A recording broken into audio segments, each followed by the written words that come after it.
Assalamualaikum warahmatullahi wabarakatuh. Teman-teman, kembali lagi di channel YouTube saya, Khairun Imam. Gimana nih kabar kalian? Semoga kita semua selalu berkesehatan, kemudahan, dan juga limpahan rezeki dari Yang Maha Kuasa, teman-teman ya.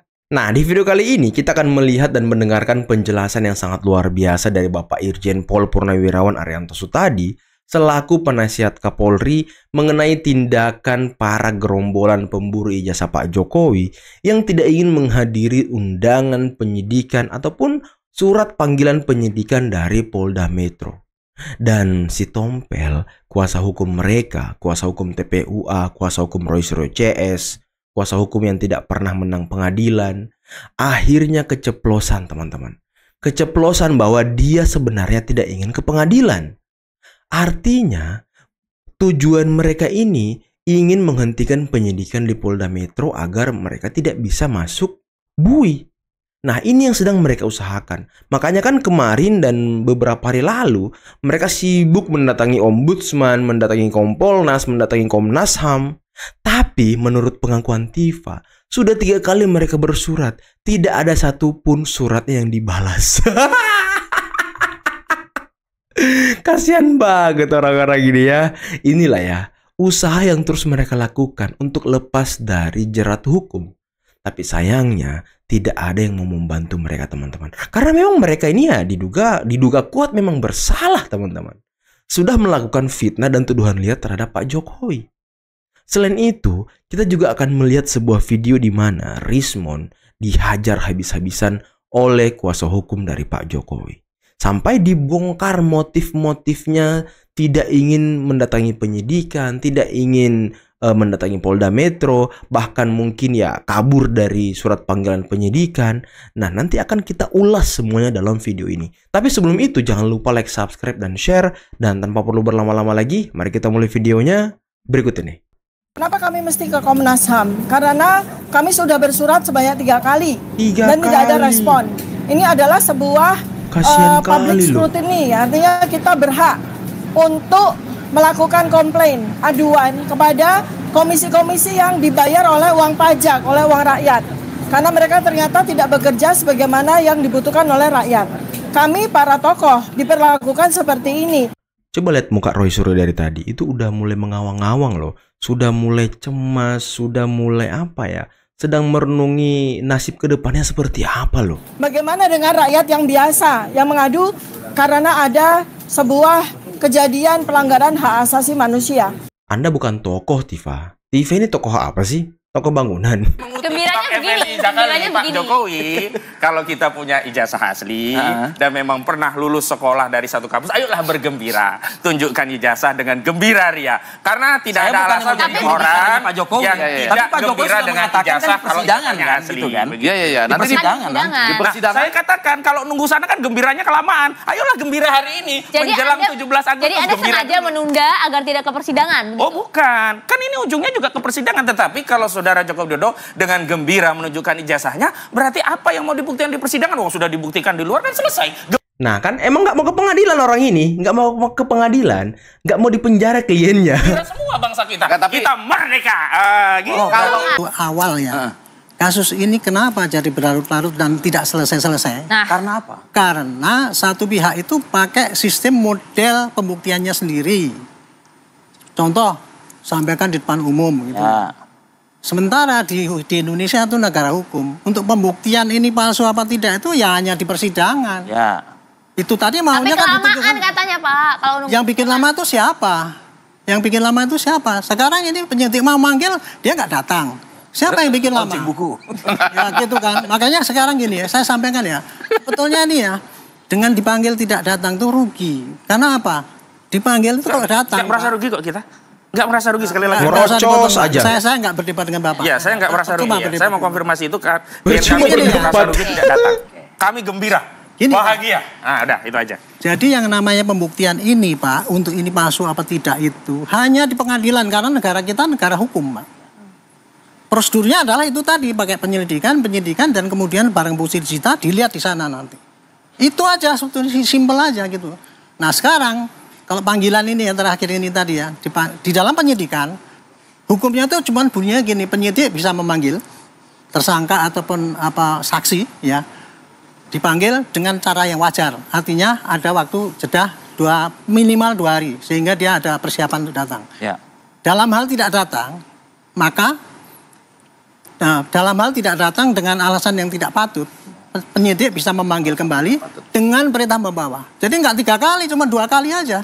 Bisa. 2 kali Bisa. perintah paksa. Bunyinya gitu. Bisa 17 Agustus. Kalau nggak Ya, patut. Kalau tidak, makanya itu sekarang kan Kalau nggak patut. kembali Kalau kepada di buku patut nggak pertanyaannya? Ini kan patut tidak, tafsiran liar sebenarnya. Uang Ya. penyidiknya sudah komunikasi dengan Ya, kami kok. oke. patut tidaknya itu adalah penyidik. Sudah gitu gembira. loh. Sudah. Makanya itu patut tidaknya lah penyidik. Makanya tunggu aja nanti apa yang dilakukan oleh penyidik. Kabar Itulah menentukan kepatutan itu tadi. Saya nggak bisa menentukan karena saya bukan penyidik. Iya, iya. Itu ininya gitu. Tapi prosedurnya sudah Anda jelaskan ya Pak Arief? Ya itu prosedurnya kayak gitu. Tapi saya ingin mengingatkan ya. Oke. Sebetulnya ya kalau dipanggil itu dari pihak terpanggil itu tadi mestinya itu tadi bukti-bukti yang dia anggap bukti Bawa saja. atontik yang 1000% apa 1 triliun persen itu dibawa ke penyidik supaya itu nanti masuk ke persidangan. Perang lah di situ tuh kan. Iya, itu kan dipertimbangkan oleh hakim. Itulah yang sampai sekarang itu kok nggak pernah diabaikan. Nanti akan dibawa kok Betul. Pak. Sebenarnya kan itu sudah Mudah-mudahan saya nggak, kalau sekarang ini kan dianggap diperpanjang salahnya Pak Jokowi. Saya bukan bela Pak Jokowi ya. Oke. Ini lamanya itu karena itu tadi, karena proses dari penyidikan itu tidak berjalan dengan mulus ya. Oke. Artinya Saksinya banyak. dan ini menurut saya penyidik Ada yang termasuk nggak datang, sabar ya kan? bareng. Alhamdulillah. Kalau di zaman Anda. Kalau zaman saya sudah saya tangkap dulu. Oh, ini salah. Saya- Mana ada saksi ditangkap Selesai salah. diskusi kita berarti. Ini yang salah. Enggak. Tidak boleh saksi kok Enggak, saya ditangkap. cuma guru aja. Kan ini kan Bapak kan kalau Pak penyidik. Arianto. Enggak, salah tetap. Kalau salah tetap salah. Jangan diajari Closing dari rakyat Anda kita singkat salah. aja. Tadi Pak Arianto katanya kalau beliau ya tangkap langsung aja ya kan. Karena ini panggilan sudah pada penyidikan, maka dipanggil secara baik ya. Artinya dikasih waktu untuk 2 hari paling tidak kan Ya. sudah kemarin. Ada itikat baik mereka ini datang gitu loh ya kan. Ya kalau mereka tidak datang ya dilihat apakah ada alasan yang patut apa tidak ya. Nah, alasan itu yang menilai penyidik itu nanti. Jadi tinggal kita lihat aja nanti. Bisa diapakan alasan yang tidak patut itu oleh penyidik? Ya kan penyidik bunyinya dalam pasal itu ada alasan yang tidak patut, yang patut gitu ya. Nah, patut sama tidak itu ya tergantung dari penyidik dong. Kalau tidak patut artinya tidak Ya. diterima alasannya begitu. Ya gini. Jemput paksa. Kalau tidak patut ya berarti ya pasti nanti akan dipanggil lagi. Oke. Ini kan kalau dia dipanggil sekali nggak datang ya. Bunyinya kan kalau tidak bisa datang dengan tidak alasan yang tidak patut itu ya. Maka dia bisa panggil lagi dengan surat perintah membawa. Paksaan. Gitu. Paksaan. Iya, surat perintah membawa. Jadi dipanggil dijemput kemudian paksa. langsung dibawa. Langsung dibawa. Itu bunyinya kuap kayak gitu. Ya. Alhamdulillah. Nah gitu aja. Jadi nanti ininya apakah ini patut atau tidak itu tergantung kepentingan penyidik. Kalau penyidik itu masih memberi kelonggaran, saya belum urgen banget manggil sekarang, mungkin ya biar aja lah sesuai dengan apa yang diminta itu. Artinya tadi kan Pak Ahmad kan, Mas Ahmad ini kan mintanya kan kalau bisa ya sampai dengan tanggal 17 katanya. Ya kan itu kan gitu. Nah. Nah tapi kalau bukan penyidik, wah saya ini buru-buru selesai ya, mungkin nanti dia akan manggil lagi. Nah pertanyaannya kenapa harus menunda kalau sudah tahu ada jadwalnya? Ya kami kan ingin menikmati apa yang dinikmati oleh Pak Jokowi. Ya, Pak Jokowi juga menunda. Kami juga punya kepentingan pribadi dalam rangka merayakan 17 Agustus di kampung kami masing-masing. Ini kan kemerdekaan kita. Kita rayakan dulu dong, begitu ya. Jadi karena Pak Jokowi juga bisa melakukannya, ya kami juga bisa. Jadi balas-balasan? Bukan balas-balasan, ya ini kan 17 Agustus, kita rayakan dulu dong. Ini sebenarnya suatu kasus yang bagi saya pribadi ini konyol, ya karena bukti itu sudah tidak terbantahkan, kok mau dilanjutkan? Tidak terbantahkan. Emang benar kasus ini sangat dipaksakan sampai tadi juga dari kubu Roy Suryo CS sampai Bang Sianipar juga meminta untuk penundaan. Bang Rifai katanya lebih baik merayakan dulu 17-an. Sedikit tergelitik ya. Baru saya dengar ada penundaan pemeriksaan dengan alasan perayaan kemerdekaan. Apalagi semua orang tahu kemerdekaan itu tanggal 17 Agustus. Pemeriksaannya bukan 17 Agustus. Jadi tidak ada korelasinya kecuali pemeriksaan di tanggal 17 Agustus minta tunda. Itu pun juga belum pernah saya dengar dalam pemeriksaan orang meminta tunda gara-gara 17 Agustus. Jadi kami melihat ini hanya upaya untuk menghindar. Apalagi juga salah satu Bang Egy kita tahu sendiri juga sudah di luar negeri gitu ya. Jokowi menyatakan bahkan tidak mau datang. Jadi ini kontradiksi. Di satu sisi banyak saya yakin bahwa tidak bersalah. Tapi yakin ini penelitian di satu sisi menghindari pemeriksaan. Oke, emang kira-kira penyidiknya akan mengabulkan nggak sih alasan tadi karena minta ditunda karena mau merayakan dulu 17 Agustus, Pak Anton nanti. Oke, tapi sebelum itu kita berikan dulu, silakan Pak Anton menjawab. Baik, masalah panggilan itu di dalam hukum Indonesia, kita semua tahu bahwa panggilan itu sifatnya harus dan wajib. Harus dan wajib. Karena kita menganut ajas bahwa kepentingan umum lebih besar daripada kepentingan individu. Panggilan itu wajib di mana? Karena apabila tidak memenuhi panggilan secara 2 kali berturut-turut atau yang namanya mangkir, tapi di sini belum terjadi mangkir tersebut, maka itu kan ada ancaman hukuman pidananya. Ini cuma penundaan untuk perayaan 17 Agustus sebagai warga negara. Kenapa sih itu? Oke, gimana tanggapannya Bang Rifai? Kalau memang ini tidak hadir, kalau kami berpendapat karena alasannya tidak patut, Polda harus tegas dan bersikap menerbitkan panggilan kedua. Ya, tanpa perlu lagi melihat karena ini harinya juga nggak nyambung antara kemerdekaan dengan pemeriksaan ya. Panggil lagi, periksa lagi, tidak datang, lakukan upaya paksa. Jadi 3 bulan yang lalu kami pernah di sini, kemudian diterima oleh staf-staf saja, analis ya. Itu pada saat itu awal itu baru laporan polisinya Joko Widodo.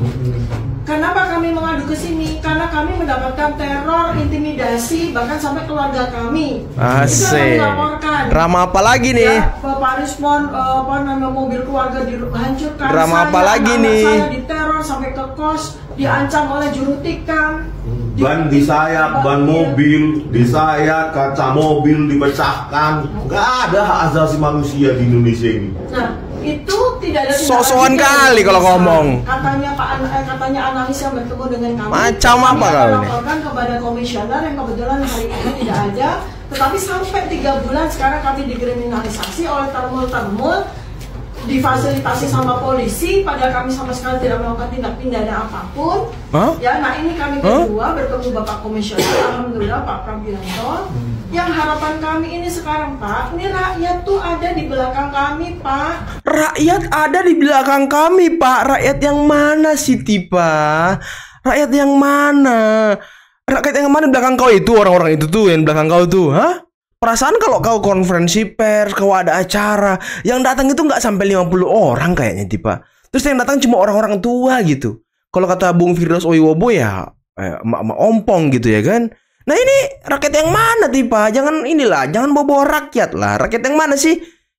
Coba tunjukkan masamu tuh seberapa banyak yang mendukung Tipa. Cobalah ayo, yang mana? Tunjukin rakyat di belakang. Nggak usah sok-sokan kau. Bersangkutan yang bersengketa nanti ya siapa tahu nanti adanya islah atau perdamaian ya selesai ini. Yang penting tidak sampai ke pengadilan. Ketika masih bisa terjadi perdamaian ya delik aduan kan bisa dicabut. Itu yang penting jangan sampai sudah diputus itu kemudian berdamai, itu tidak bisa karena itu sudah inkrah ya. Dan juga saya di sini ya sangat menarik sekali kasus ini. Saya juga berharap kepada Bang Rismon, CS gitu, tidak perlu bercermin pada kaca yang retak gitu. Kalau Pak Jokowi nanti tidak hadir gitu kan, tidak usah diikuti kalau memang itu memang dianggap salah. Tunjukkan bahwa kita sebagai warga negara yang baik, yang taat hukum. Nah mungkin masyarakat pun juga akan lebih respect dengan hal itu.